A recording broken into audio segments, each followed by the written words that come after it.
Welkom julle kuier vanoggend op hierdie lekker Woensdagoggend saam met my Lisel van Sail en jy luister na Tussen Koffie en Genade. Kan julle glo ons is nou al by week 8 wat ons praat oor die wapenrusting. Dit wys net hoeveel vleis is daar aan hierdie stukkie in die Bybel en hoe nodig is dit dat ons dit in konteks moet verstaan om ons grondgebied in te neem. So vandag gaan ons 'n bietjie praat oor wat jy dink is wie jy gaan word. En ons gaan nou bietjie by die helm uitkom wat natuurlik jou verstand en jou gedagtes beskerm.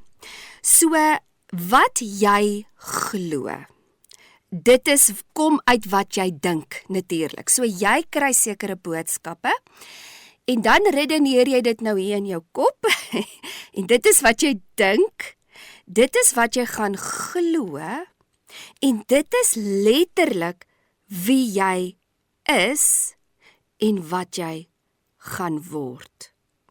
Nou met in Engels te stel is where the mind goes, the man follows. So jou brein of jou gedagtes is amper soos 'n rekenaar as mens dit nou so kan vergelyk, waar jy dan programme programmeer. En die is eintlik vir ons goeie nuus. Hoekom? Want dit beteken jy kan enige tyd van jou lewe jou brein herskryf. So as jy nie daarvan hou wat die bo aangaan nie, is dit nou juist vandag wat jy moet luister, want ons gaan verduidelik hoe belangrik is dit wat jy dink. Want toe ons nou nog jonk was, is dit nou juist dat ons blootgestel was deur sekere omstandighede en dit was nie noodwendig vir ons maklik om altyd te filter wat jy dink nie, want jy's nog klein, jy's nog onskuldig en die manier hoe 'n kind dink is, dit wat hy hoor wat 'n volwasse vir hom sê, dit moet mos nou die waarheid wees. So daar het daar sekere dinge in ons lewe nogal 'n invloed gehad oor hoe ons die lewe sien en hoe ons dink. En soos ons ook kan sê is jou huishouding of hoe jy groot geword het 'n invloed oor jou wêreldvisie en hoe jy die wêreld om jou gaan beleef en sien. So dis jou ouerhuis, die skool waar jy gegaan het, jou maatjies, onderwysers, die samelewing, die kultuur wat ons aan blootgestel word en natuurlik ook die kerk het 'n groot invloed gehad oor hoe ons dinge sien, dink en dan ook wat jy gaan glo. Maar nou word ons groot en ons is nou volwassenes en nou kan ons nie net meer die omstandighede en mense en dinge waarmee ons blootgestel word verantwoording hou vir dit wat ons glo en wat half nie goed is in dit wat ons dink nie en of in ons belief systems as ek dit so kan stel. Jy as volwassene moet nou verantwoordelikheid neem vir dit wat jy dink. En veral as mens nou tot bekering gekom het, is dit jou verantwoordelikheid om te gaan soek en te gaan agterkom wat is die waarheid en wat nie. Ons kan nie net meer half ignorant wees en sê, weet jy, maar ek het nou nie geweet nie en jy gaan maar net aan met die lewe nie. Ons moet verantwoordelikheid neem vir wat in ons gedagtes aangaan. As ek net weer vir ons kan lees in Romeine 12 vers 2, wat vir ons sê, do not be conformed to this world and this age, fashioned after and adapted to external superficial customs. En dit is nou daai verskoning om te sê, almal doen dit, dis die kultuur, dis in ons moderne samelewing werk dit nou so. Nee, ons moet altyd eers te gaan hoor wat sê God se woord. En hy sê, but be transformed, changed by the entire renewing of your mind. En dit is nou daai herprogrammering wat ek van praat. Want kyk, jy het op 'n stadium op 'n manier gedink en ek wil amper dit vergelyk soos met wanneer 'n groep beeste in die veld loop, nê? Dan trap hulle mos nou 'n paadjie uit en dan loop jy 'n sekere paadjie en dan word daar brein paadjies gevorm, kan ek sê. So hoe meer jy oor iets dink, hoe meer word dit vasgelê en hoe meer word dit jou waarheid en word dit deel van jou geloofssysteem. So as dit dan nie volgens God se woord reg is nie, moet ons vernuwe word in ons gedagtes, en ek gaan nou verder lees. So ons moet letterlik daai paadjies laat toegroei en nuwe bane vorm. Ons moet letterlik met selfdissipline toepas, ons gedagtes gevange neem, en dan sê hy, by its new ideas and its new attitude, so that you may prove for yourself what is good and acceptable and perfect will of God, even the things which is good and acceptable and perfect in His sight for you. So nou kan ons nie meer ons ouers blameer, of jou man blameer, of die omstandighede blameer van hoe negatief ons ingestel is nie. Ons is verantwoordelik om te beheer wat ons gaan dink, om te vorm wat ons gaan dink, want dit gaan jou hele lewe bepaal. Jy is verantwoordelik vir jou lewe. En dit is juist deur dit wat jy besluit, wat jy jou lewe gaan transformeer. So dis jou lewe, en dis net jy wat kan besluit wie en wat jy wil word. En voor ons 'n vinnige breek vat, kom ons praat gou oor 2 stappe wat ons doen om hierdie te doen. Eerstens, soos ons al genoem het in ons vorige praatjies wat ons gepraat het oor die wapenrusting, is dit so belangrik, soos ek nou genoem het, om jou gedagtes gevange te neem. En dit staan natuurlik in 2 Korintiërs 10 vers 15. So dis die eerste stap wat ons sê, inasmuch as we refute arguments and theories and reasonings and every proud and lofty thing that sets itself up against the true knowledge of God, and we lead every thought and purpose away captive in the obedience of Christ. So ons vat elke gedagte gevangenis, en met dit is dit die waarheid volgens dit wat Jesus vir ons kom leer het, en wat die woord vir ons sê die waarheid is. Tweedens, wat moet ons doen? Ons moet natuurlik ons harte beskerm, en dit is natuurlik ook in Spreuke 4 vers 23, keep and guard your heart with all vigilance, and above all that you guard, for out of it flows the springs of life. So hierdie is die basiese beginsels van jou wapenrusting op te neem. Is eerstens, ons moet ons gedagte gevange neem. En tweedens is dit jy met jou hart beskerm. So hierdie was net so inleiding, net 'n samevoeging oor dit wat ons al oor gepraat het. So ons gaan gou-gou 'n breek vat. En as ons terugkom, gaan ons 'n bietjie praat oor wat jy dink is wie jy gaan word. Ek is nou weer terug. Welkom terug julle. Ons praat 'n bietjie vanoggend oor wat jy dink is wie jy gaan word. Soos ek genoem het, soos jy dink in jou hart, of eintlik moet ons sê, dit wat jy gestoor het in jou hart, want ons sê mos jy moet jou hart beskerm, en dit wat jy dink in jou gedagtes, daai twee saam is wie jy letterlik gaan word. So jy skep letterlik jou realiteit deur dit wat jy dink elke liewe dag van jou lewe. So jou gedagtes het 'n direkte invloed in jou omstandighede. Julle hoor bietjie hoe kragtig dit is. Jou gedagtes, dit wat jy letterlik dink, het 'n invloed in jou omstandighede. Want jy kies op wat jy gaan fokus. Gaan jy kies op dit wat nie werk nie, dit wat jy nie het nie, die dinge wat uitmekaar uitval, en gaan jy kla en moan soos die Israeliete in die wildernis, of gaan jy kies om te fokus op dit wat wel werk, die positief, want jou instelling en deur die filters wat jy gaan deurkyk, bepaal jou lewe en hoe jy die realiteit om jou gaan sien. So as jy dink, nee kyk, almal is teen my, niemand is lief vir my, niemand gee vir my om, ek is toksies aan my, sien jy, daar is niemand wat my ondersteun nie, en dan is dit letterlik jou realiteit. Want maak nie saak wat mense vir jou gaan doen, gaan sê en gaan wees nie, jy gaan dit nie glo nie, want jy glo jy's alleen.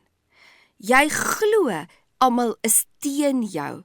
So al is mense vir jou, gaan jy dit ongelukkig nie kan aanvaar nie, want die sterk, of ek kan sê die strongholds wat jy gebou het in jou gedagtes, daai is jou realiteit.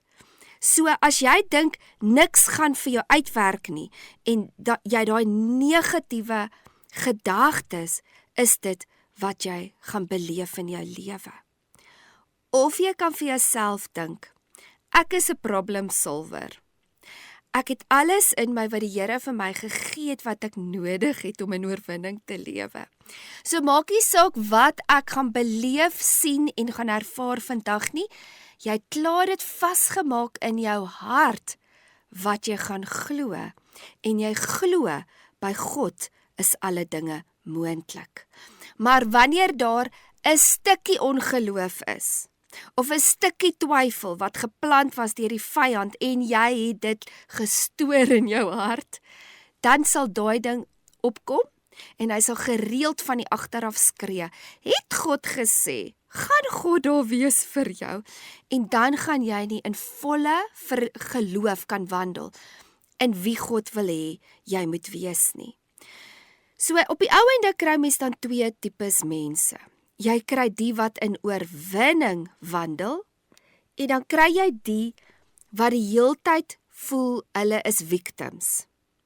So jy het wenners en jy het verloorders. Ek wil vanoggend vir jou vra, wie is jy? In watter kategorie val jy? Want die ding is wat ons moet besef is, niemand in hierdie wêreld kan jou vervul nie. Geen mens kan vir jou totale vervulling en vreugde bring nie. Daar's niemand wat vir jou 'n lucky break gaan gee nie. Jy moet dit letterlik kies. En soos jy kies om jou vertroue op God te plaas, en soos jy kies om in geloof te wandel, dan aktiveer jy die vervulling en aktiveer jy elke gawe. Want jy kry dalk geluk, wat dalk tydelik is en menslik is, en jy kan dit met tye beleef, maar dit sal altyd 'n begin en 'n einde hê. Dan gaan hy lekker wees en dan gaan hy lekker ophou. Maar die oomblik soos jy kies om in goddelike beginsels te wandel, en jy wandel dan ook in die hele konsep van ek vertrou op die Here en ek lewe in dankbaarheid, dan aktiveer jy letterlik dan daai gawe om geluk en true joy te kan hê in die Here. So as jy kies om positief te dink, gaan jy dan letterlik die positief dan kan beginne sien in jou lewe. En dit gaan jou realiteit word. So as jy kies om negatief te wees en op die negatiewe te fokus, dan gaan jy letterlik dit jou realiteit maak. So soos jy kies om eerder te glo in die waarheid van God se woord, en jy vat elke leuen, en jy vat elke verdraaiing wat teen God se woord, soos ons nou nog gesê het, every reasoning, en elke ding, en arrogant thought, en wat in eintlik 'n trots teen God opstaan, en jy plaas dit onder die autoriteit van die Here, dan begin jy jou manier van dink te verander. So, jou verstand bestaan uit jou wil, jou emosies en jou gedagtes. En vandag gaan ons dan bietjie praat oor hierdie gedagtes. Nou, hoe word strongholds gevorm? Dit word gevorm volgens die gedagtes wat jy dink oor tyd, en dan word dit jou sterkte. In Spreuke 23 vers 7 sê dit, For as he thinks in his heart, so is he. Jy kies letterlik al vandag wie jy gaan wees oor 10 jaar. En dan is ons kwaad vir dit en dat, maar eintlik was dit omdat ons nooit ons gedagtes elke liewe dag gevange geneem het en gekies het waaroor ons gaan dink en wat ons gaan toelaat om oor te dink. Nou hoor hoe stel Lukas 11 vers 34 tot 36 dit vir ons. En dit sê, Your eye is the lamp of your body. When your eye, your conscience, is sound and fulfilling its office, your whole body is full of light. But when it is not sound and is not fulfilling its office, your body is full of darkness. Be careful, therefore, that the light that is in you is not darkness. If then your entire body is illuminated, having no part of darkness, it will be wholly bright with light, as when a lamp with its bright rays gives you light. So hoekom word jou oog vergelyk met jou conscience? Want dit is deur jou conscience, of ons kan sê ook deur jou filters, hoe jy alles filter, hoe jy die wêreld om jou gaan sien. So as jy sukkel met 'n lae selfbeeld en jy het geen vertroue in jouself nie, dan gaan dit beïnvloed hoe jy ander mense gaan hanteer. Of jy het 'n goeie verhouding met jouself, jy weet wie jy is in die Here en jy dit vasgemaak en dit gaan dan ook dan bepaal hoe jy die lewe om jou gaan sien en dit gaan jou realiteit ook bepaal.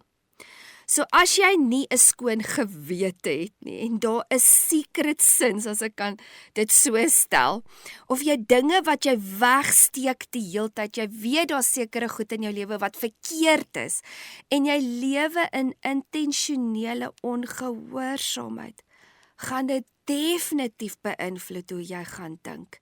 En dit gaan uitvloei in die vrug wat jy sien elke dag van jou lewe. So dit bepaal hoe jy jouself gaan sien, hoe jy die Here gaan sien en hoe jy mense om jou gaan sien. So Lukas 6 vers 45 sê vir ons, the upright, honest man, out of the good treasure stored in his heart, produce what is upright, honorable, and good. And the evil man out of the evil storehouse bring forth that which is deprived, wicked, and evil. For out of the abundance overflow of the heart, the mouth speaks. En hier sit weer eens daai ding van wat jy gaan hoor, en jy keer nie wat jy gaan dink en toelaat in jou lewe nie, dit gaan jy dink, dit gaan jy glo, dit gaan dan ook uitkom by jou mond, en ons het dit al 'n vorige keer genoem. So dit is hoekom dit so belangrik is, om te beskerm wat jy toelaat, waaroor jy gaan dink, want uit dit groei dan hierdie vrugte, en dit is wat jy gaan doen, sê en dink. Veral in vandag se lewe en die omstandighede en die druk wat ons beleef in ons lewe, is dit so belangrik om te besluit waarna jy gaan kyk. Wat gaan jy kies om te stoor in jou hart? Gaan dit die waarheid wees van God se woord? Gaan jy op die positief fokus en dink, Here, ek weet wat U vir my gee, ek weet wat die waarheid is en ons gaan elke leuen afsny, of gaan ons in vrees ingaan? Gaan ons luister na hierdie stemme van intimidasie van die vyand en gaan ons toelaat dat dit ons vreugde en vrede steel? Ons gaan so vinnige breek vat en dan gaan ons 'n bietjie praat oor die Here wat na ons hart kyk, en op die ouende is dit al waaroor dit gaan vir hom. So wat is dit wat ons in ons hart stoor en ons gedagtes ronddra? Ek is nou weer terug. Welkom terug julle. Ons praat 'n bietjie oor jou gedagtes en dit wat ons stoor in ons harte. Ons moet een ding onthou. Na wat kyk die Here? Hy kyk na een ding, en dit is jou hart. Want jou hart sê eintlik wie jy werklik is. Want jy sien, mense sê en doen baie dinge, en dis nie noodwendig altyd die waarheid nie. Maar ons default setting gee ons weg. So ons kan hoe verdraai en ons kan hoe dinge sê en probeer voorgee. Maar dit wat regtig in jou hart is, kom uit. En dit is hoekom dit so belangrik is om 'n skoon gewete te hê, om 100% vry te kom, want as dit goed is, soos ons sê vir mense, o nee, dis okay, en jy is vriendelik met mense, en jy maak of hulle van jou hou, maar eintlik hier binne in jou hart het jy onvergewensgesindheid. Dit is nou byvoorbeeld 'n voorbeeld. Iemand gaan dit agterkom, en die Here sien dit verseker, so Die ding is, wat ook al ons doen, is 100% sigbaar vir die Here. En dis letterlik of mense dit partymal vergeet. Hulle dink letterlik, ek voel ietsie binne, ek dink ietsie binne, maar dis weggesteek. Nee, voor die Here sien hy letterlik alles. En veral as jy die gees van onderskeiding het, kan jy deur iemand se valsheid uitkyk. Want hulle gee hulle self weg. Mense kan woorde gebruik, maar die waarheid kom op die ouende altyd uit. En die hartseer ding is ook, nou probeer ons dinge wegsteek, of ons jok dalk vir ander mense, ons jok dalk vir onsself, maar die ding is, wanneer mens leuns vertel, jy kry nou verskillende leuns, jy kry leuns om jouself te beskerm, en dan kry jy ook leuns om letterlik ander mense te beïnvloed, om anders te dink oor ander mense, wat ek dink is net pleinweg evil, en dit kom uit die hart van Satan, want om enige iets te jok oor iemand anderste, om hulle beeld af te breek by iemand anderste, is uit die hart van manipulasie, wat totaal en alle vrug van die vyand is. Maar die punt wat ek wil maak is, die een wat die meeste skade ly, kyk, jy doen baie skade as jy oor ander mense jok. En ja, dit kan baie skade doen in mense se lewens. Maar wat so amazing is, as jy die regverdige probeer judge, of jy jok oor regverdige mense wat met pad met die Here loop, kom die Here elke keer, want die Bybel sê, vengeance is the Lord, en die Here op die ouende expose die leuen. En dit is wat so wonderlik is ons hoef partymal nie eers te veg nie, die Here veg vir jou. Maar mense wat jok doen ander mense skade, maar die een wat eintlik die meeste skade ly, is hulle self. Hoor bietjie wat sê Spreuke 12 vers 22. Lying lips are extremely disgusting and hateful to the Lord, but they who deal faithfully are his delight. So dit is iets wat die Here nie kan hanteer nie, want dit kom uit die vader van leuns, want dit is presies hoe die duiwel steel, slag en verwoes, is natuurlik deur hierdie leuns, en dis weer eens woorde. So leuns het al soveel mense se lewens vernietig. En op die ou ende is dit, soos ek gesê, die Here kyk na een ding. En elke hart se gesindheid en sy attitude sal expose word. Nou kom ons gaan lees 'n bietjie in Openbaring, waar hierdie skrif verduidelik daai konsep so goed. En dit is in Openbaring 2 vers 23, en is die tweede deel. Ek lees dit nou net 'n stukkie aan in Openbaring 2 vers 23, hier in die middel van dit sê dit, and all the assemblies, dis nou die kerke, shall recognize and understand that I am he who search minds. En dit is wat ons by wil uitkom, is hierdie gedagtes, nie? So die Here ondersoek ons gedagtes, en dan gaan dit aan en dit verduidelik, the thoughts, feelings, and purposes, and the inmost hearts. And I will give to each of you the reward of what you have done as your work deserves. So op die ouende, ons gaan die rewards kry van dit, nie net dit wat jy gedoen het op aarde nie. Jy kan soveel goeie werke doen, maar as jou hart en jou gedagtes evil was, dan beteken daai werke niks. Hoekom? Want dit is eintlik wie jy is. Dis eintlik die karakter wat jy is. So dis belangrik dat ons moet dophou wat in ons gedagtes aangaan, wat ons voel en wat die bedoelinge is. En baie keer doen mense goed en dan sê hulle, ek het net goeie motiewe gehad. Maar as hierdie motiewe nie in lyn was met dit wat God se waarheid is en wat die Here sê nie, en dit was motiewe van om mense te manipuleer en te intimideer, sal dit altyd verkeerd wees. So ons kan nie bekostig om die verkeerde goed in ons harte toe te laat nie, julle, want dit vorm jou gedagtes en dit is dan op die ouende wat jy gaan dink oor alles. En dis hierdie filters waarvan ek praat.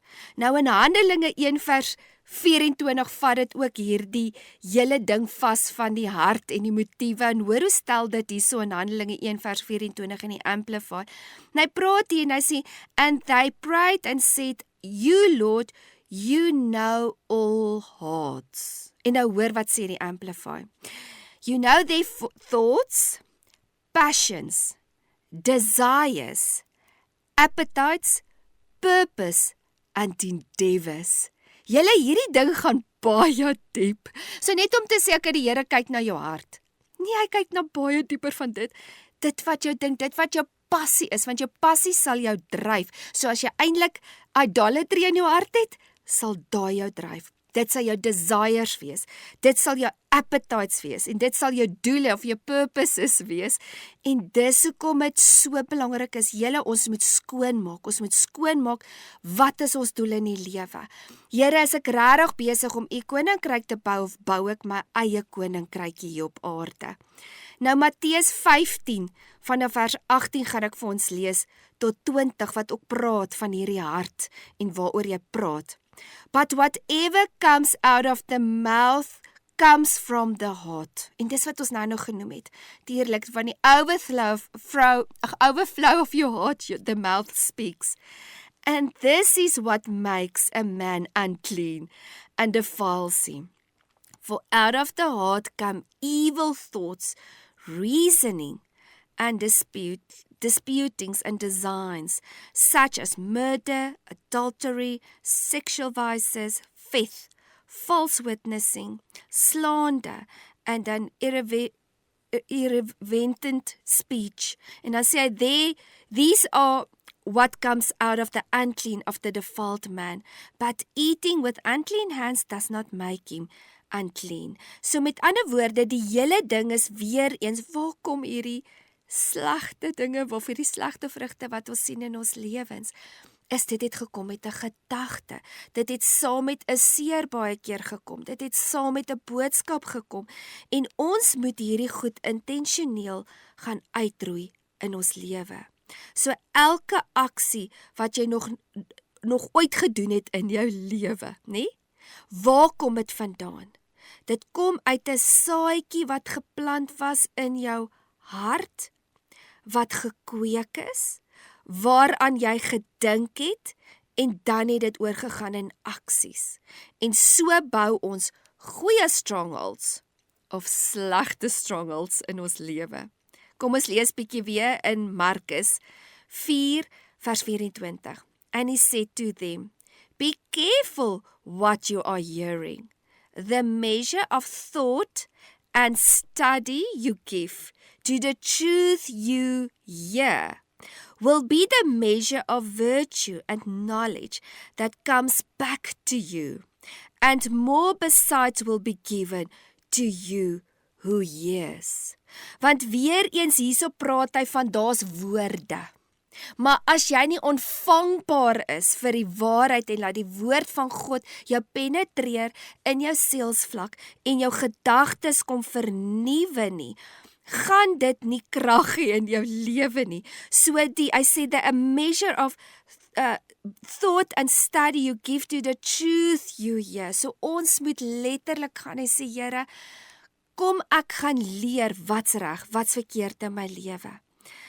So wil jy graag dan verander.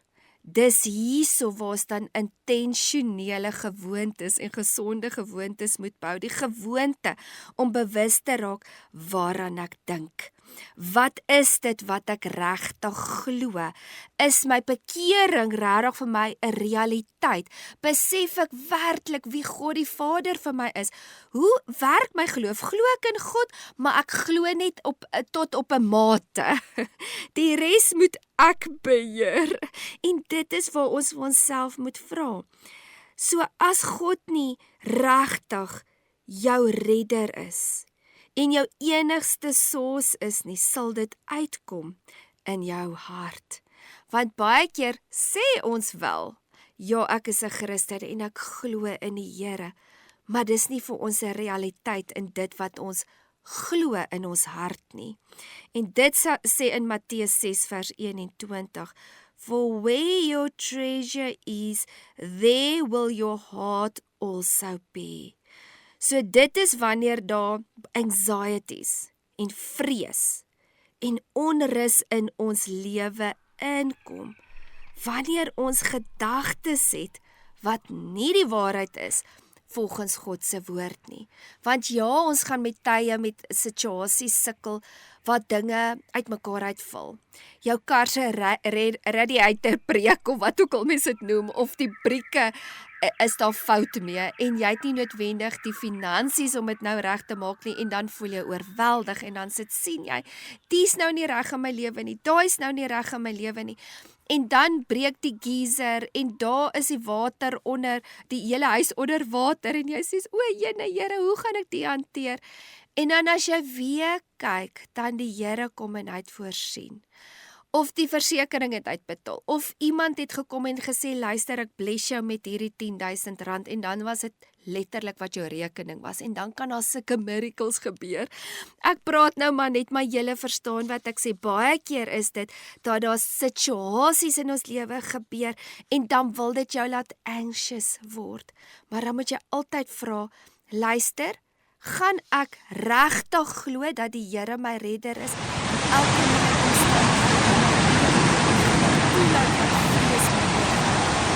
dit is wat in jou hart geplant is. Dis die vastigheid wat jy vasgemaak het in jou hart, wat ons nou al oor gepraat het. Of jy glo God, of jy glo nie.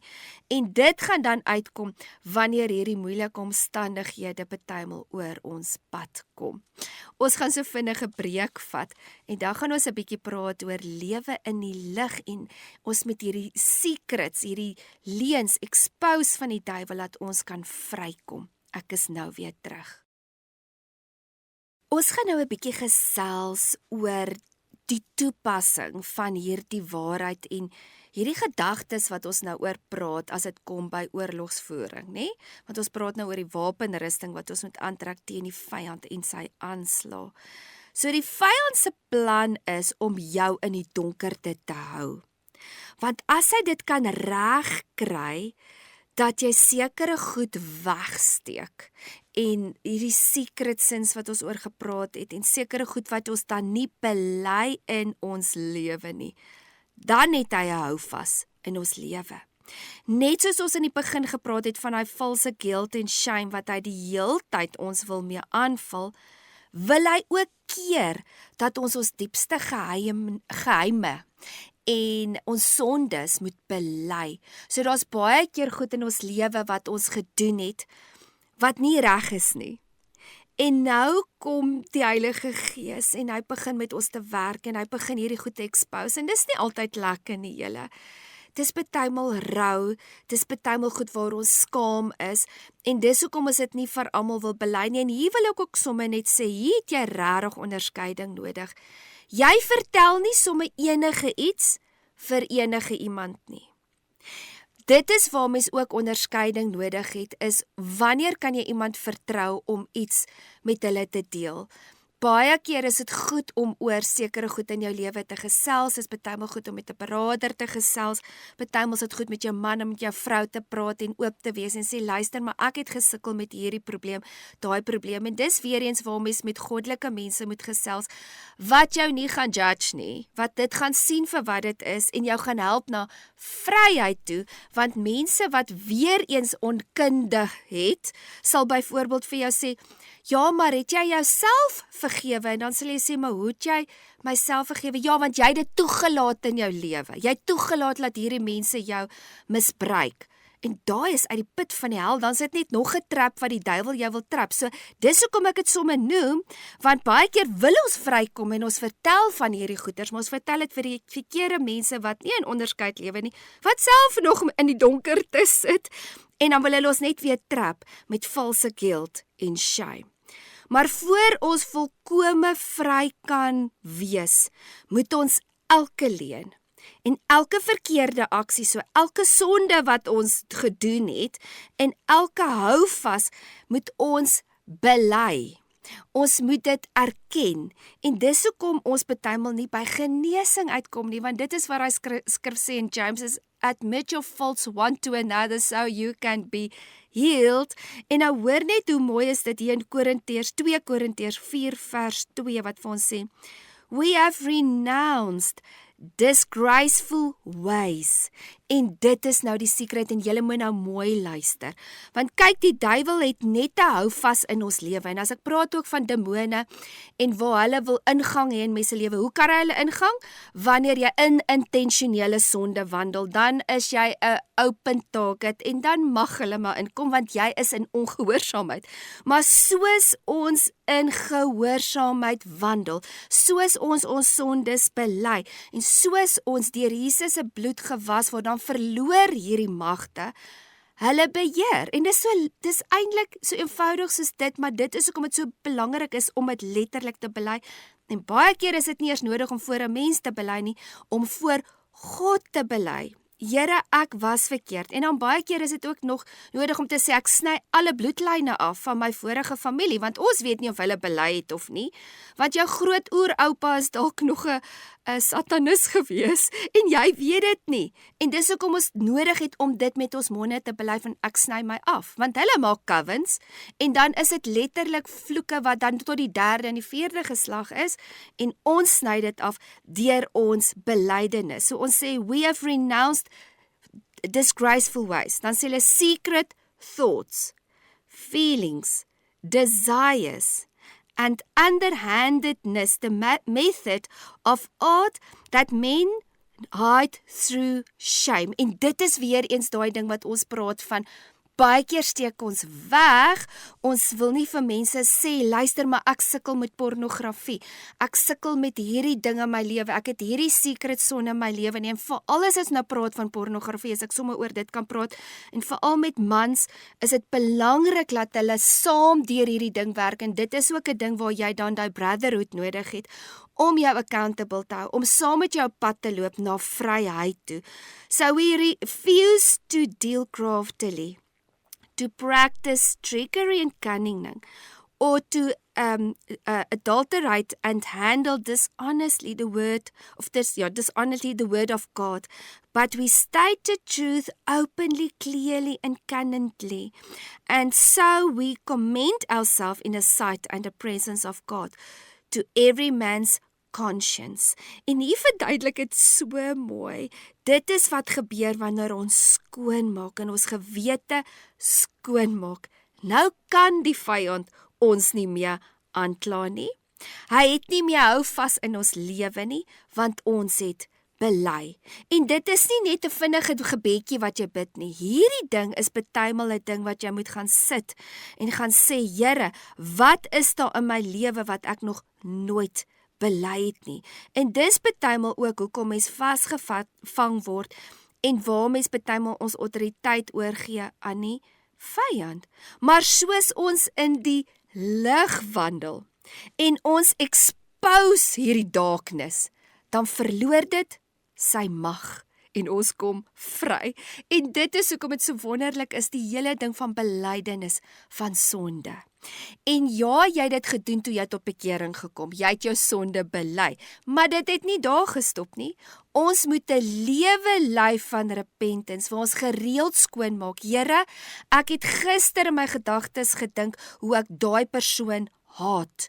Ek het gister hierdie emosie gehad van ek wil nie daai persoon vergewe nie. Maar partymal voel ons daai emosie, onthou daai goed word expose, en dan kom die Heilige Gees en hy praat met jou, en partymal het jy 'n rukkie nodig om deur 'n ding te werk, en dan sê jy, Here, ek vergewe daai persoon, ek gaan nie toelaat dat daar onvergewensgesindheid in my hart kom nie, maar dan van daar af moet mens dan kyk, was hierdie dalk 'n onveilige verhouding, was hierdie persoon dalk nie in lyn met dit wat die Here sê en doen nie, dalk lewe hulle in intentionele sonde en het ons hulle vertrou, en hierdie is nou weer 'n hele ding wat mens praat van gesonde grense, om te kan onderskei, gaan ons veilige mense in ons lewe toelaat of onveilige mense. So kom ons kom net weer terug na die helmet van verlossing, en dit is waaroor ons praat, is om die verlossing oor ons gedagtes te plaas. En dit is waar ons dan vryheid kry en gered word. Daai verlossing wat ons van praat, is wanneer ons gedagtes dan beskerm volgens dit wat ons dink, en ons dink die waarheid en die woord van die Here. Kom ons lees 'n bietjie in Lukas 2 vers 35. And the sword, en ons gaan nog bietjie praat van die swaard, ons gaan volgende week bietjie praat van hom, will pierce through your own soul also, that the secret thoughts and purposes of many hearts may be brought out and disclosed. En hierdie is dan die volgende punt wat ons oor gaan praat, oor die swaard wat ons moet optel, want daai is die enigste wapen van die hele wapenrusting wat ons jouself, of waarmee ons gaan beskerm, is die swaard van God se woord. Nie swaard van ons eie woord nie, die swaard van God se woord, want God se woord sny deur tot jou conscience. God se woord kom bring genesing. God se woord, kan ek sê, expose every secret thought, every secret thing. En dit is wat dan ook belangrik is soos ons gedagtes beskerm, om te dink wat die waarheid is. Nou kry die vyand dit nie meer reg om offenses in ons hart te plaas nie. Daai knoppie werk nou nie meer nie. Hy's gedisconnect. Ons kan nie meer dan in daai intentionele sonde wandel nie, want ons lewe 'n pad van heiligmaking. Kom ons lees net nog so een versie voor ons weer 'n breek gaan vat, en dis in 2 Korintiërs 10 vers 4 tot 5. For the weapons of our warfare is not physical weapons of flesh and blood, but they are mighty before God for the overthrow and destruction of strongholds. En nou kom dit tot toepassing wat ons gepraat het van die strongholds. Ons kan elke gedagte of elke leuen wat vestings gemaak het in ons lewe, kan ons uitruk, uitvat. Elke demoniese ding wat wil kom en kom slagsteel en verwoes, kan ons afbreek. En dan sê hy, in as much as we refute arguments and theories and reasonings and every proud and lofty thing, en dit is wat ons in die begin gelees het, wat teen die waarheid van God opstaan, and we need every thought of purpose of our captive. So dis eintlik mense se eie trots en arrogansie wat hulle keer om in die lig te wandel. Want op die ouende moet ons vra, wat glo jy werklik? Is jy jou eie redder of is God jou redder? En dis waar die belangrikheid inkom, sodat ons gedagtes moet gevange neem en vernuwe. Kom ons vat gou net 'n breek en nou gaan ons 'n bietjie praat oor hierdie vernuwing van gedagtes wat ons moet doen. Ek is nou weer terug. Julle, ons praat nou oor die helm van verlossing, maar voor ons by dit uitkom, wil ek gou net bietjie praat oor hierdie vernuwing van jou gedagtes. So, ons het in Romeine 12 vers 2 in die begin gelees, dat ons nie soos hierdie wêreld moet wees nie, maar ons moet onsself vernuwe deur ons gedagtes te vernuwe. So, soos jy al reeds deur hierdie proses is dit ook belangrik om te besef dat die enigste orgaan wat jy eintlik kan verander, is jou brein. Jy het die vermoë om letterlik jou gedagtes te herbou en te hervorm elke liewe dag.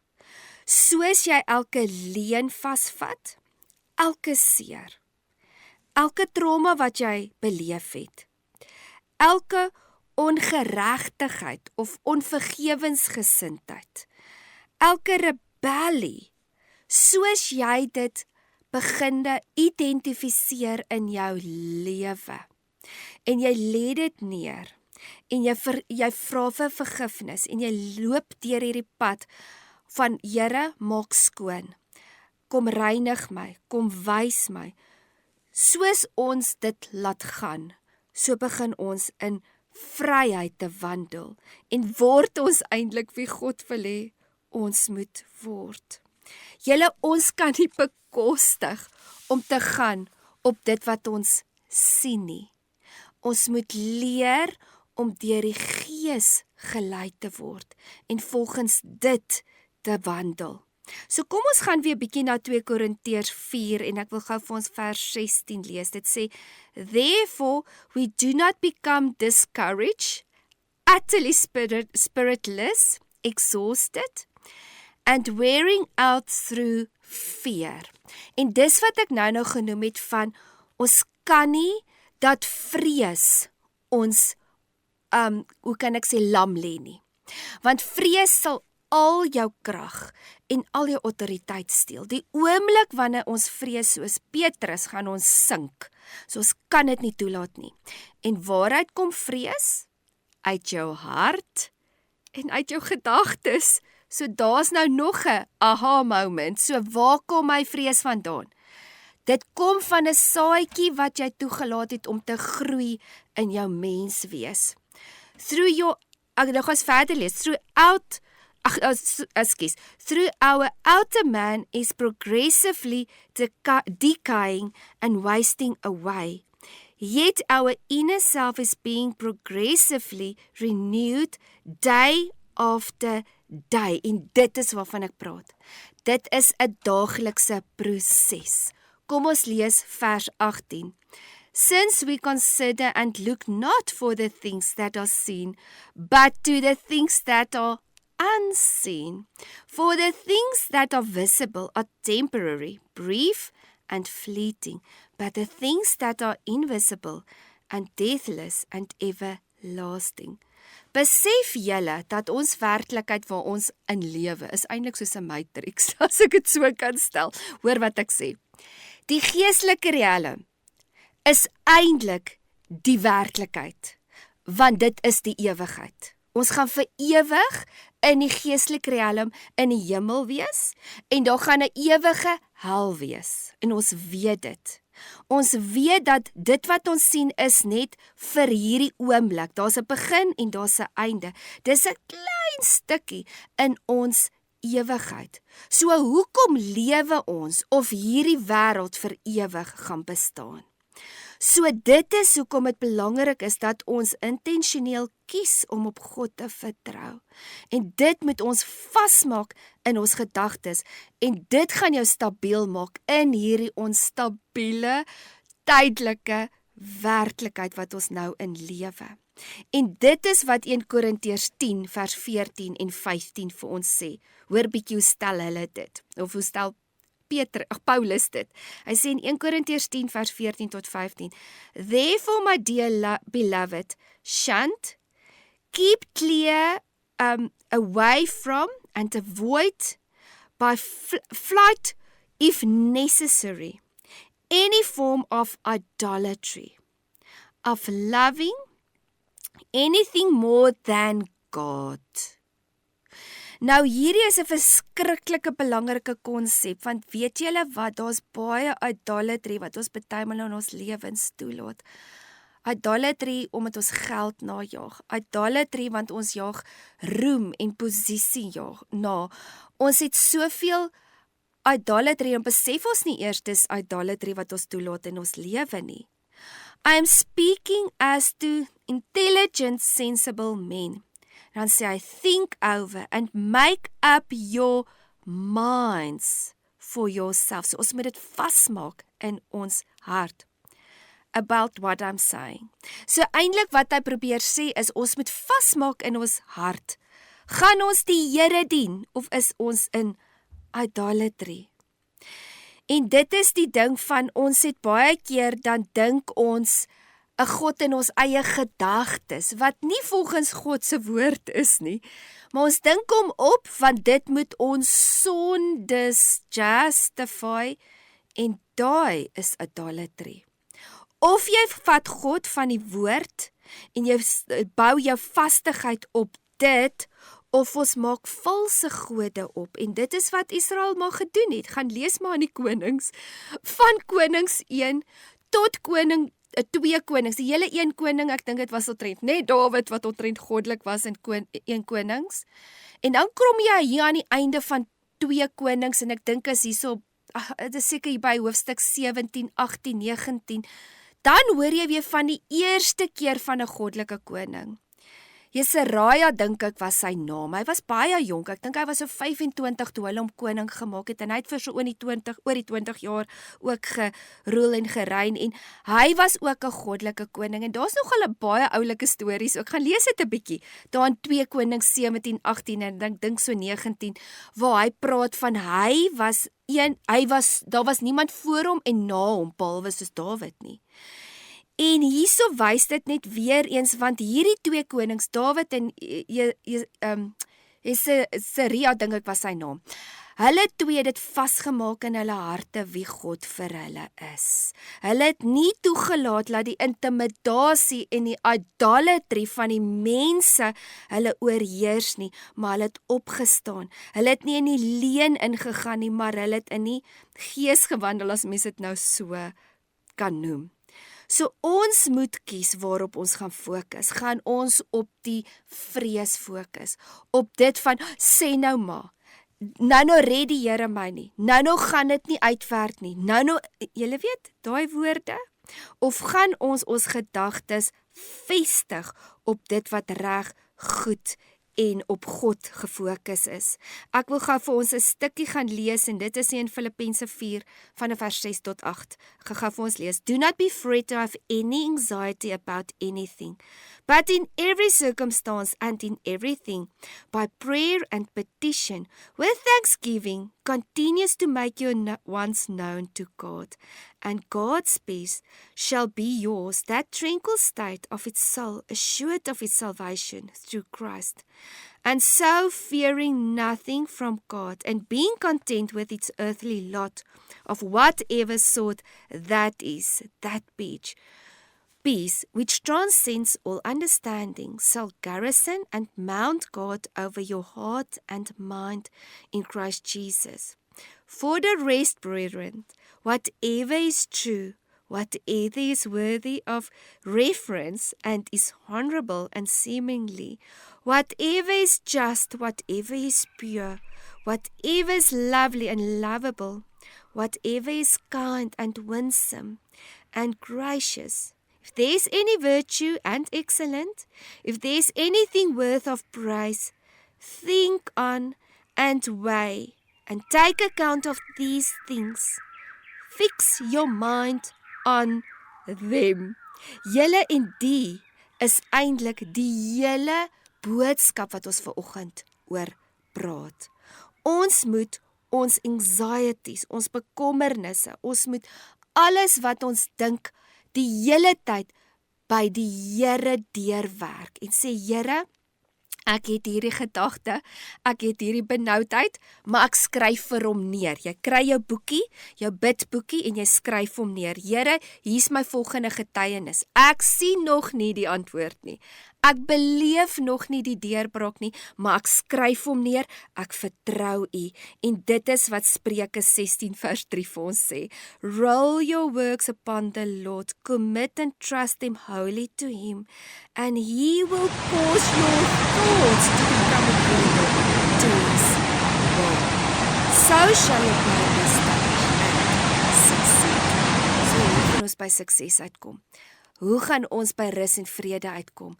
Hoe gaan ons by oorwinning uitkom? Wanneer ons ophou om ons worries op onsself te dra, maar in geloof ons gedagte gevange te neem en te sê, Here, ek rol dit op U. Hulle sê, roll your works, jy rol jou bekommernisse na die Here toe. En jy sê, Here, vat U dit, want ek weet wie U is. En dan gaan jou gedagtes begin in lyn kom met sy wil. Ons gaan gou 'n breek vat en dan gaan ons afsluit met die helm van verlossing. Ek is nou weer terug. Julle, ons praat vanoggend oor die helm van verlossing. En nou kom ons uiteindelik by Efesiërs 6 vers 17 uit, wat vir ons sê, and take the helmet of salvation. So waar kom die helmet? Op ons koppe, soos ons gesê het, wat is die doel van die helmet? Om ons gedagtes te beskerm. So wat dit sê is, jy moet nou beginne dink soos Christus wil hê ons moet dink. Ons moet verstaan dat Christus vir ons die redding kom bring het En dit is nou wat ons gedagtes moet wees. Spreuke 12 vers 5 sê vir ons: The thoughts and purposes of the righteous are honest. En dit is waarvan ons praat. Ons gaan nie meer crooked ways sê, soos wat ons nou gelees het nie. Ons gaan nie meer leuns in ons harte toelaat nie. Ons gaan skoon maak. Ons gaan duidelik begin sien. Ons gedagtes en ons doel gaan in lyn wees wat God se visie is. So ons gaan begin kyk, okay Here, wat sê U die waarheid is? En dit is nou ook wat ons gepraat het in 2 Korintiërs 10 vers 4 tot 5, wat ons praat van ons wapens is nie fisiese wapens nie. Dit sê, for the weapons of our warfare are not physical weapons, but they are mighty before God for the overthrow and destruction of strongholds. En dit is wat ons gesê het, van ons gedagtes gaan ons nou onder God se autoriteit plaas en ons gaan dink wat die waarheid is. Nou om dit net weer terug te bring na Psalm 18 toe. Nou kom ons hoor wat sê Psalm 18 oor hierdie gedagtes wat ons nou oor gepraat het. En dit is Psalm 18 vanaf vers 23 tot 24. I was upright before God and blameless with him. En dis wat ons gepraat het van, hy het sy hart skoon gemaak. Hy het bely, hy het afgesny en hy het vergewe. Even on God to keep myself free from my sin and guilt. So jy gaan nie nou net aangaan en sê, ek gaan nou maar net lewe dag vir dag. Jy moet on God wees. Jy moet bewustelik dink. Jy moet bewustelik begin praat. Jy moet intentioneel begin dink, okay, maar hoekom wil ek dit en dit en dit aan daai persoon doen? Hoekom wil ek dit en dit en dit nou sê? Is dit uit selfsug? Is dit om iemand te manipuleer? Verstaan, ons moet begin bewus raak oor hoe ons lewe. Therefore has the Lord recompensed me according to my righteousness, my uprightness and right standing with him, according to the cleanness of my hands. So ons moet skoon was in dit wat ons dink. Elke evil, duiwelse gedagte neem ons gevange en ons jaag vir hom uit. Ons sê, jy gaan nie meer nes maak hier nie, hierdie liggaam behoort nou aan die Here. Dan gaan hy aan in Psalm 18 en ons lees nou vers 26 en 28. For you deliver an afflicted and humble people, but will bring down those with haughty looks. For you cause my lamp to be shined and be lightened and shine. The Lord my God illuminates my darkness. En weer eens, wanneer ons kom en ons laat die Here se woord inskyn in ons lewe, dan sif dit prosesseer, en dan kan ons die goed van die sleg begin onderskei. En dan sny ons daai slegte af met hierdie swaard wat ons volgende keer oor gaan praat, wat in Hebreërs 4 vers 12 staan, van die two-edged sword, wat dit dan afsny. Vers 35, Psalm 18 vers 35 sê vir ons, You have also given me the shield of my salvation. En dit het ons laas oor gepraat van the shield of your salvation, And your right hand has helped me up. Your gentleness has made me great. So die Here se hart is om goed te wees teenoor ons. Die Here wil vir ons vrede bring in ons lewe. Die Here wil vir ons oorwinning bring.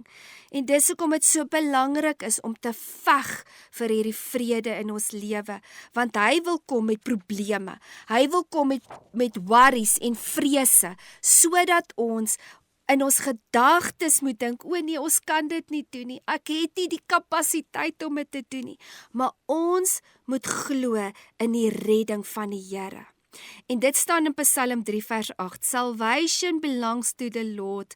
May you blessed be upon your people. So ons kan nie altyd ons omstandighede beheer nie. En baie keer gebeur daar goed wat buite ons beheer is. Maar ons kan besluit om rotsvas te staan op God en wie hy vir ons is.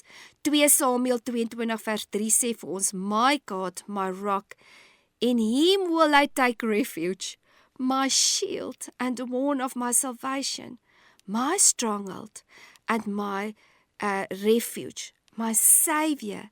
You save me from violence. En kyk, dit is nou presies dit wat Dawid gesnap het. Hy het besef baie keer is daar omstandighede wat hy nie kan beheer nie. En hy was in baie gevaarlike omstandighede. Maar hy het elke keer na die Here toe gehardloop. En hy het elke keer gesê, Here, hierdie ding lyk onmenslik of onmoontlik. Hy moes vir 13 jaar gevlug het van Saul wat hom dood wou maak. Vir 13 jaar moes hy in geloof gestaan het en dis wat mens nou noem van blind faith. Hy het eenvoudig net op God se beloftes gestaan want hy weet wat die Here gesê het. Hy weet die Here het hom gesalf en hy het letterlik net op dit gestaan. So die geloof in dit wat hy gestaan het oor die woorde wat Samuel oor hom gespreek het, was dit waarop hy vas gestaan het. Kom ons lees bietjie wat sê Spreuke 15 vers 15.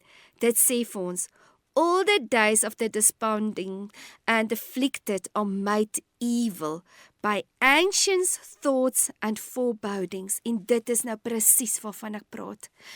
As jou gedagtes nie filters op het nie, as jy nie die helmet aan gaan dra nie, gaan daar enige gedagte net appear in jou gedagtes. Glo vir my, jy hoef dit nie te gaan soek nie, dit gaan net in jou gedagtes inval, want dit is wat die vyand doen. Hy saai gedagtes van evil forebodings en van anxious thoughts. Hy sê, but he who has a glad heart has a continuous feast regardless of his circumstances. En hoekom dink jy het hierdie oue glad heart? Want hy het letterlik het vasgemaak in sy hart. Hy beskerm sy hart. Hy weet wie dat God sy redder is en hy hardloop na die Here toe om hom te red. Hy is nie besig om op homself te vertrou vir sy redding nie, maar hy weet wie die Here vir hom is. So die vraag is, glo ons dit? Glo ons dit wat Jesus vir ons kom doen het? Glo ons dit wie God vir ons werklik is in ons lewe? Want weet julle wat? Soos baie dinge in die lewe kan ons doenig wees met goddelike aktiwiteite, maar dit kan nie 'n realiteit wees in ons hart nie. Nou, so ruk terug het daai film uitgekom van I Can Only Imagine en dis die tweede ene. Waar dit mos nou gaan oor hierdie storie van Mercy Me, maar hulle vertel ook die storie van Tim Timmins, wat kanker gehad het, en hoe die Here hom ook eintlik bonatuurlik genees het van kanker, maar ook verduidelik het van omstandighede en van pyn en onsekerhede wat hulle moes deurgewerk het. En wat vir my so mooi is van hierdie storie, is hoe rou en hoe eerlik hulle hierdie storie vertel. Waar dit letterlik gaan oor die karakter, die hoofsanger van Mercy Me, wat ons weet in die eerste storie, het dit gegaan oor hom en sy pa se verhouding, wat regtig gebroke was, en waar hy regtig nie 'n goeie vadersbeeld gehad het nie, en hoe dit baie trauma en baie seer in sy hart gebring het. Maar dan ook in die tweede storie, wys dit ook van, hoe hy nie noodwendig met hierdie trauma gedeel het nie. Hy het dit nie afgesny uit sy lewe uit nie, want daai stemme het nog steeds gepraat. Die stemme was nog steeds 'n werklikheid in sy lewe en dit het beïnvloed dat hoe hy sy kinders grootgemaak het. Want eintlik die ironie van die saak is, as jy nie 'n goeie pa gehad het of jy het nie 'n goeie ma-figuur gehad het nie, is dit nie te sê that has to define you nie. Dis nie te sê wie dit jou maak nie. Ons moet nooit toelaat dat ander mense se onvermoë om goddelik te wees beïnvloed wie ons is nie. As ons klein is, gaan ons dit dalk nie kan besef nie. Maar soos ons dit bekering doen, soos ons groei in ons woord is ervaring, moet ons juis sien. Juis hierdie gebroke, juis hierdie verdraaide beelde wat mense vir ons wou kom sê het, wat liefde is en wat liefde nie is nie, gaan en ons plaas dit onder die autoriteit van God se woord. Nou kies ons om juis die teenoorgestelde te wees. Nou kies ons juis die pa wat ek nie gehad het nie, sal ek wees. Die ma wat ek nie gehad het nie, sal ek wees vir my kinders, want ek kies dit. So dit wil ek sommer net spreek, want ek wil julle vryspreek vanoggend, as jy nie 'n goeie vader gehad het, of 'n ma in jou lewe nie, it doesn't have to define you. Jy kan juis deur dit kies om te gaan kyk wie's God die Vader, want hy het 'n hen mamma hart vir ons, maar hy's ook God die Vader wat ons pa is, en hy wys vir ons wie ons moet wees vir ons kinders. Maar die punt wat ek wil maak is, nou kom hierdie ou, hy sing liedjies van die Here, hy is in 'n geestelike bediening, hy doen wêreldtoere, maar eintlik is hy so gebroke. En dit is so 'n mooi storie om te vertel van wat jy kan dalk probeer, want dis ook maar daai leuns wat ons dra. Ons gee beeld voor van ons is okay. Baie keer is ons in die bediening en ons is aan die hoof van 'n kerk, maar ons self voel gebroke. Ons self is nog stikkend en jy gaan nooit by genesing uitkom as jy nie met daai goed in jou lewe deel nie. Maar soos hy na die Here toe gekom het en hy was vulnerable en hy was eerlik en hy het gebreek en hy het erken, Here, ek kan dit nie doen nie, want hy wou beheer het. Hy wou hierdie situasies hanteer het, hy wou sy kind se lewe beheer het en jy kan dit nie doen nie. Dis juis in die situasies wat buite ons beheer is, in sy geval was dit laat sy kind diabetes was, dan te sê, Here, ten spyte van die probleem wat ek het, vertrou ek op U. U sal help, laat hy bly lewe. U sal help, dat wat ook al hierdie situasie is, dit is groter as my vermoë om te hanteer, maar ek weet wie U is vir my. So in Jakobus 2 vers 14 sê vir ons, What is it use of profit, my brethren, for anyone to profess to have faith, if he has not work or good works to show for it?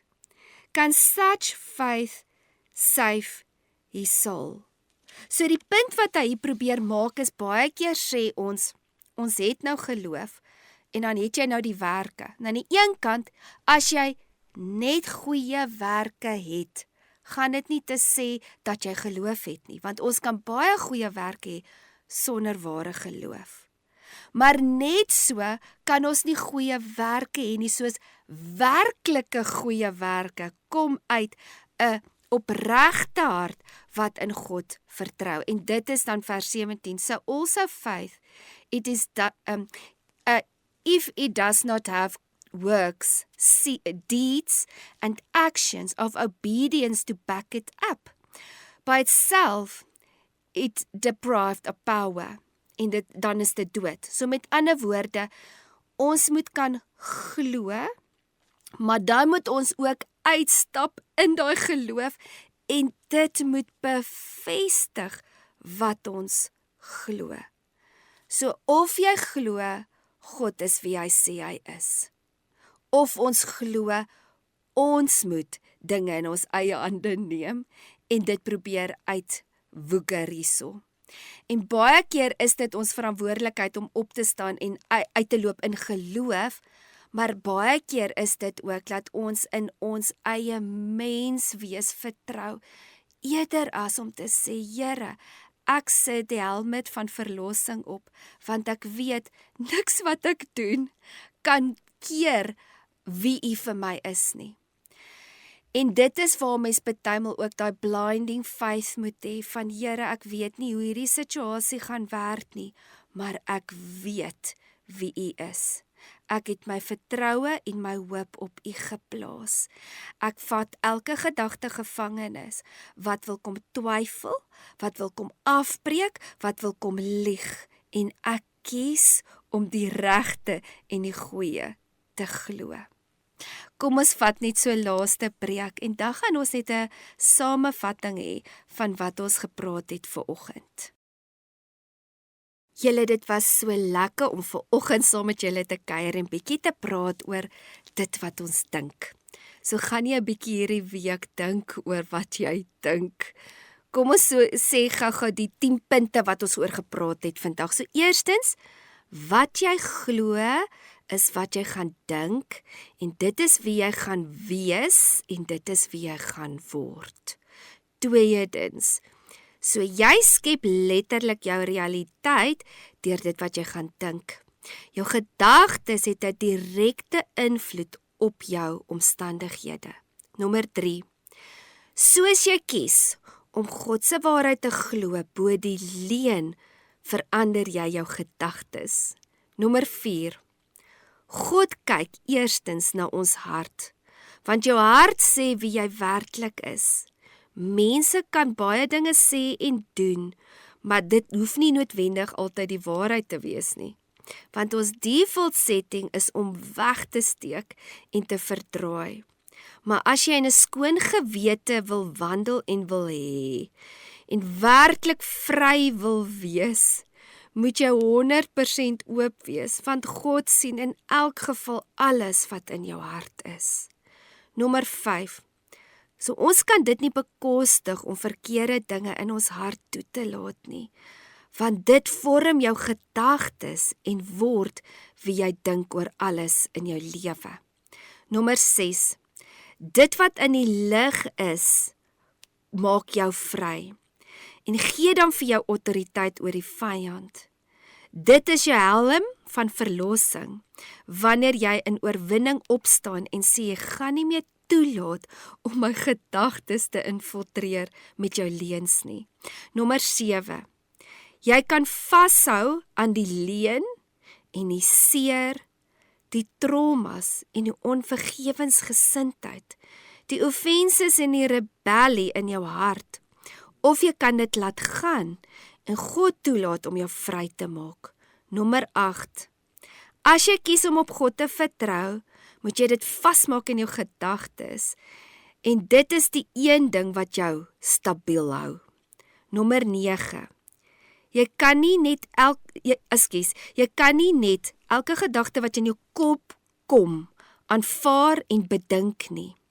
Jy moet dit intentioneel beheer. En dit gaan nie vanselfsprekend weggaan nie. Jy moet verantwoordelikheid vat vir jou gedagtes. Nommer 10. Ware geloof kom as jy juis nie kan sien nie, maar dit vas is in jou hart dat hy jou God is, dat hy jou Vader is en dat hy vir jou sorg. Want voor elke groot deurbraak kom daar eers 'n groot storm waardeur jy moet veg. Daarom is dit belangrik om die regte skoene aan te hê sodat jy kan bly staan. So tel die skuld van geloof op en keer dat die vyand se aanvalle van leuns en ongeloof en seggenskap in jou lewe, sodat jy elke situasie kan hanteer in dit wat jy weet wie God vir jou is. Ons wandel nie noodwendig volgens dit wat ons sien en dit wat ons voel nie, maar ons wandel volgens dit wie ons weet God vir ons is. So mag die woord van God en sy gees jou oortuig van sy krag en sy oorwinning. Hou op om die leuns van die vyand te glo om toe te laat om nes te maak in jou gedagtes en sny elke leuen af. Mag die vreugde van die Here jou sterkte wees en mag jy oorwinning kry oor elke leuen waar die duiwel wil kom steel, slag en verwoes, want dis net in Christus Jesus wat ons meer as oorwinnaars kan wees. So volgende week gaan ons klaarmaak met hierdie reeks en dan gaan ons 'n bietjie praat oor die swaard. So as jy dalk van die ander lesse net weer wil luister of jy dalk nou net hierdie enetjie gehoor en jy wil dalk hoor wat ons gesê het oor die ander afdelings van die wapenrusting, kan jy gaan bietjie gaan loer daar op my website wat yourdestiny.org.za is, dus yourdestiny.org.za. Of jy kan ook gaan kyk op YouTube by Your Story, Your Destiny met Lisel van Sail. Dalk wil jy vir ons so 'n boodskapie stuur en jy wil dalk net ietsie byvoeg of jy wil dalk ietsie vra oor dit wat ons gepraat het van die wapenrusting. Jy kan 'n WhatsApp stuur na 082 657 2729. Ek sê net gou weer die nommer. Dis 082 657 2729 en jy begin die boodskap met tussen koffie en genade, hartklank, dan weet hulle vir watse program dit is. Mag julle 'n wonderlike oggend verder hê. Dit was lekker om saam met julle te kuier en mag die vrede van die Here jou lei die week. Lekker dag verder. Totsiens.